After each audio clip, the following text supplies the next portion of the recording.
चलो क्वेश्चन देखा है, आपको ये सर्किट पढ़ना है। ये सीबीएसई का प्रीवियस ईयर क्वेश्चन आ रखा है, ठीक है। ये डायग्राम है आपका, आपको ये बोल रखा है, आपको ये बता रहा है कौन सा कॉम्बिनेशन दो रेजिस्टर का सर्किट में लग रहा है। इसका मतलब क्या है, ये 5 नंबर का क्वेश्चन है आपका, 2 नंबर का ये, 2 नंबर का ये और 1 नंबर का ये। सीबीएसई के प्रीवियस ईयर क्वेश्चन में आ रखा है, हवाबाजी नहीं है, ठीक है। चेक कर लेना ब्लू लाइट में।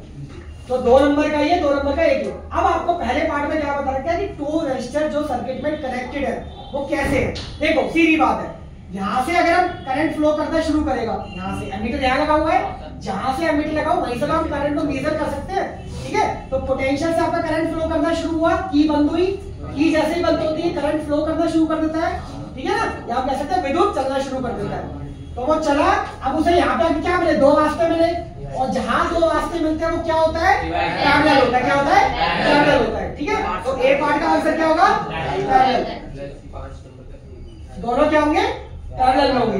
बी पार्ट हमें पूछोगा कितना करंट फ्लो करेगा 10 से और 15 से, अलग अलग पूछ रखा है, ठीक है। हम जानते हैं कि V जो होता है डायरेक्टली प्रोपोर्शनल होता है I के, क्या होता है, ओम्स लॉ। क्या होता है, ओम्स लॉ, ठीक है।